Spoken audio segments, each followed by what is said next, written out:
ಬಂಧುಗಳೇ ನಮಸ್ಕಾರ. ನಾನು ಶಿವಮೊಗ್ಗ. ನೀವಿನ್ನೂ ನಮ್ಮ ಚಾನಲ್ ಅನ್ನು ಸಬ್ಸ್ಕ್ರೈಬ್ ಮಾಡ್ಕೊಳ್ಳಿಲ್ಲ ಅಂತ ಹೇಳಿದ್ರೆ ಪ್ಲೀಸ್ ಈ ಕೂಡಲೇ ಸಬ್ಸ್ಕ್ರೈಬ್ ಮಾಡ್ಕೊಳ್ಳಿ. ಹಾಗೇನೆ ಈ ವಿಡಿಯೋಕ್ಕೊಂದು ಲೈಕ್ ಕೊಡೋದನ್ನ ಮರಿಬೇಡಿ. ನಿಮ್ಮ ಸ್ನೇಹಿತರಿಗೂ ಕೂಡ ಶೇರ್ ಮಾಡಿ ಅಂತ ಹೇಳ್ತಾ ಇವತ್ತಿನ ವಿಡಿಯೋವನ್ನು ಸ್ಟಾರ್ಟ್ ಮಾಡೋಣ ಬನ್ನಿ ಸ್ನೇಹಿತರೆ. ನಿಮ್ಗೆಲ್ಲ ಗೊತ್ತಿರುವ ಹಾಗೆ ರೇಣುಕಾ ಸ್ವಾಮಿ ಕೊಲೆ ಕೇಸ್ನಲ್ಲಿ ಪವಿತ್ರ ಗೌಡ ಅವರು A1 ಆರೋಪಿ ಅಂತ ಹೇಳ್ಬಿಟ್ಟು ಏನು ಕೋರ್ಟ್ ಡಿಸೈಡ್ ಮಾಡಿತ್ತು. ಈ ಒಂದು ಹಿನ್ನೆಲೆಯಲ್ಲಿ ಪವಿತ್ರ ಗೌಡ ಅವರು ಹೈಕೋರ್ಟ್ ನಲ್ಲಿ ಇವರಿಗೆ ಜಾಮೀನು ಮಂಜೂರಾಗಿತ್ತು.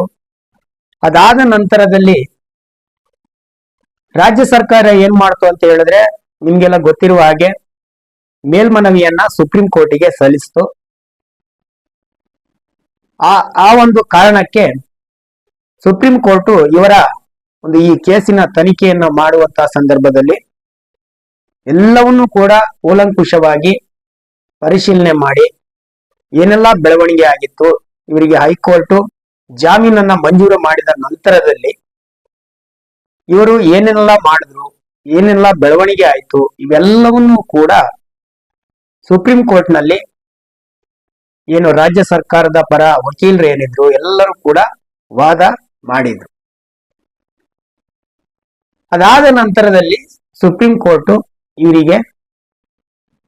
ಇವರ ಜಾಮೀನು ಅರ್ಜಿಯನ್ನ ಹೈಕೋರ್ಟ್ ಕೊಟ್ಟಿರ್ತಕ್ಕಂಥ ಜಾಮೀನು ಅರ್ಜಿಯನ್ನ ವಜಾ ಮಾಡಿದ್ರು. ಇವರಿಗೆ ಇನ್ನ 6 ತಿಂಗಳು, ಕಾನೂನು ತಜ್ಞರು ಹೇಳುವಂತಹ ಪ್ರಕಾರ ಇನ್ನ 6 ತಿಂಗಳು ಯಾವುದೇ ಕಾರಣಕ್ಕೂ ಜಾಮೀನು ಅರ್ಜಿಯನ್ನ ಕೊಡುವ ಹಾಗಿಲ್ಲ, ಕೊಟ್ರೆ ಇವರಿಗೆ ಜಾಮೀನು ಸಿಗಲ್ಲ ಅಂತ ಹೇಳ್ಬಿಟ್ಟು. ಆದ್ರೂ ಕೂಡ ಪವಿತ್ರ ಗೌಡ ಅವರು ತಮ್ಮ ಲಾಯರ್ ಮುಖಾಂತರವಾಗಿ ಸೆಷನ್ಸ್ ಕೋರ್ಟಿಗೆ ಮತ್ತೆ ಜಾಮೀನು ಅರ್ಜಿಯನ್ನ ಸಲ್ಲಿಸಿದ್ರು. ಅಂದ್ರೆ ಒಂದು ಪ್ರಯತ್ನ ಮಾಡೋಣ ಅಂತ ಹೇಳ್ಬಿಟ್ಟು ಇವ್ರೇನ್ ಮಾಡ್ತಾರೆ, ಅರ್ಜಿಯನ್ನ ಸಲ್ಲಿಸ್ತಾರೆ. ಆ ಒಂದು ಅರ್ಜಿಯ ವಿಚಾರಣೆ ಇವತ್ತು ಇತ್ತು, ಅದನ್ನ ಕಾಯ್ದಿರಿಸಿದ್ರು. ಆದ್ರೆ ಇವತ್ತು ಸೆಷನ್ಸ್ ಕೋರ್ಟ್ ಇವತ್ತು ಆ ಒಂದು ಅರ್ಜಿಯ ಏನು ಜಾಮೀನು ಅರ್ಜಿಯನ್ನ ಇವತ್ತು ವಜಾ ಮಾಡಿದೆ. ಅಂದ್ರೆ ಇವರ ಒಂದು ಪ್ರಯತ್ನ ವಿಫಲವಾಗಿದೆ ಅಂತಲೇ ಹೇಳ್ಬೋದು. ಯಾಕಂತಂದ್ರೆ ಈ ಒಂದು ಕೊಲೆ ಕೇಸ್ನಲ್ಲಿ ಪವಿತ್ರ ಗೌಡ ಅವರು A1 ಆರೋಪಿ ಆಗಿರ್ತಾರೆ. ಇದರಲ್ಲಿ ಇವರ ಇನ್ವಾಲ್ವ್ಮೆಂಟ್ ಇದೆ ಅನ್ನುವಂತಹ ಕಾರಣಕ್ಕೋಸ್ಕರ ಇವರನ್ನ A1 ಆರೋಪಿ ಅಂತ ಹೇಳಿ ಮಾಡಿರ್ತಾರೆ. ಆದ್ರೂ ಕೂಡ ಈ ಪವಿತ್ರ ಗೌಡ ಅವರು ಈ ಸೆಷನ್ಸ್ ಕೋರ್ಟಿಗೆ ಬೇಲಿಗೋಸ್ಕರ ಅರ್ಜಿಯನ್ನು ಹಾಕಿರ್ತಾರೆ. ಆ ಅರ್ಜಿ ಇವತ್ತು ವಜಾ ಆಗಿದೆ. ಇನ್ನು ಅವರಿಗೆ ಸಾಕಷ್ಟು ಪ್ರಯತ್ನ ಮಾಡಿದ್ರು ಇನ್ನು ಅವರಿಗೆ ಬೇಲ್ ಸಿಗೋದು ಡೌಟ್ ಅಂತಲೇ ಹೇಳ್ಬೋದು.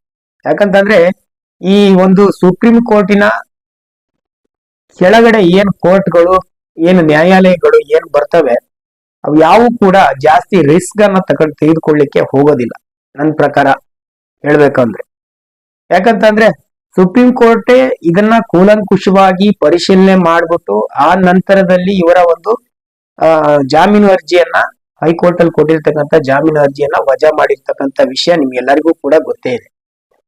ಮತ್ತೆ ನಾವು ತಿರ್ಗಾ ಒಂದು ಕೆಳದರ್ಜೆಯ ಕೋರ್ಟ್ ನಲ್ಲಿ ನಾವು ನ್ಯಾಯಾಲಯಕ್ಕೆ ಮನವಿ ಸಲ್ಲಿಸಿ ಬೇಲಿಗಾಗಿ ನಾವು ಅರ್ಜಿಯನ್ನು ಹಾಕ್ತೀವಿ ಅಂತ ಹೇಳಿದ್ರೆ ಅದು ಬಹುತೇಕ ಅದು ಸಕ್ಸಸ್ ಆಗೋದು ಬಹಳ ಕಷ್ಟ, ನಿಮ್ಗೆಲ್ಲ ಗೊತ್ತಿರುವ ಹಾಗೆ. ಆದ್ರೂ ಕೂಡ ಒಂದು ಪ್ರಯತ್ನ ಮಾಡಿದರೆ ಪವಿತ್ರ ಗೌಡ ಅವರ ಪರ ವಕೀಲರು ಅದು ಇವತ್ತು ವಜಾ ಆಗಿದೆ ಅಂತಲೇ ಹೇಳ್ಬೋದು.